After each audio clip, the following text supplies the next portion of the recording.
What's going on, folks? The Boxing Source here with you. And, I didn't really get into this a little bit more on the podcast on Sunday night. But on Saturday, we had something happen in the featherweight division as Robeisy Ramirez lost his WBO featherweight title in like I mentioned, a Fight of the Year candidate against Rafael Espinoza. Espinoza was knocked down in the 5th round, got up, was able to get himself back in the fight, scored a knockdown in the 12th round, and was able to win by decision over Robeisy Ramirez to win that WBO featherweight title. Now, what does this mean in the large scale of things here in the featherweight division? I'm not all too sure, but there was one thing that we kind of felt, or at least some people felt, in the sport of boxing when it came to the featherweight division, and that was that Robeisy Ramirez was among the top guys there in that featherweight division. Yeah, you had like the likes of a Brandon Figueroa, among other fighters there at featherweight, but you had Robeisy Ramirez building himself up in order to become the world champion there at 126. Now, that was key because Robeisy Ramirez almost looked like he was being built up to be a future opponent for a pound-for-pound fighter in Naoya Inoue. Now, of course, Inoue is about to fight for the undisputed title at 122, and he would be a 2-division undisputed champion if he's able to get the win over Marlon Tapales in a few weeks. But after that, we'll see what happens with Naoya Inoue, as some people feel like, hey, he's going to move up to 126.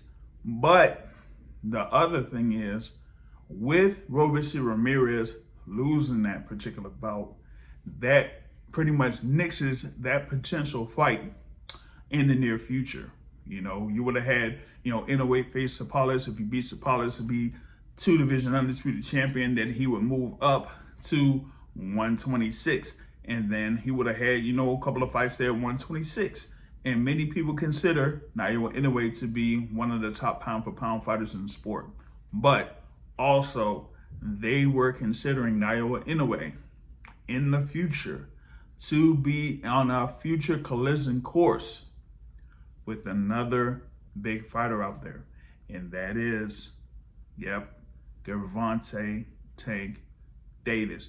So the thing about it was, maybe you could have had Inoue, handle his business, get that undisputed there at 122, move up to 126, get the WBO title there at 126, maybe have a couple of more fights there at 126, and either have something at 130 or have maybe a catchweight bout of sorts against Tank Davis. And that would have been one of the biggest fights in boxing, as you would have had a star, of course, over in Japan and the star over in the US colliding for a huge, huge fight. But here in the interim, you have Robeisy Ramirez, of course, 2-time Olympic gold medalist, very decorated there in the amateurs, coming up here in the pros. Yeah, had a setback, early in his career. Was it like his first fight or something? But then was, building his way back up, getting all those wins, was getting a couple of knockout wins, a couple of stoppage wins, and then winning a world title. But going up against the guy, Rafael Espinoza, that's 6'1", 6'1", at 126 pounds, and just, ended up losing, and pretty much could have all but derailed a shot of facing Naoya Inoue in 2024. Now, maybe it could still happen. I don't know if they'll try to set up a rematch between Espinoza and Robeisy Ramirez, but as of right now, that whole momentum of Ramirez versus Inoue is all but shut down, because remember, Robeisy Ramirez was included on the undercard of Inoue's fights, one of Inoue's fights, right? But they try to set it up, but it ended up not working out all too well, at least for now. But we'll see in 2024. But it just looks like Ramirez, he could have finished off, Rafael Espinoza after the knockdown in the 5th round, but he let Espinoza get back into it. And when Espinoza got the momentum over the second half of the fight,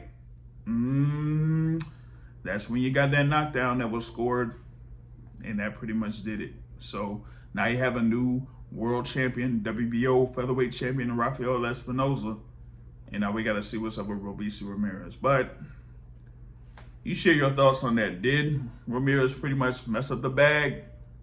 He probably could have fought Inoue in 2024, but with this loss here, who knows if he's going to first have a rematch, number one, and if not, then it would take him a lot of work to get it back into it as far as like the top of the featherweight division. But share your thoughts on that. We'll have more content for you here on the Boxing Source YouTube channel. But until then, I'll catch y'all later. Peace out.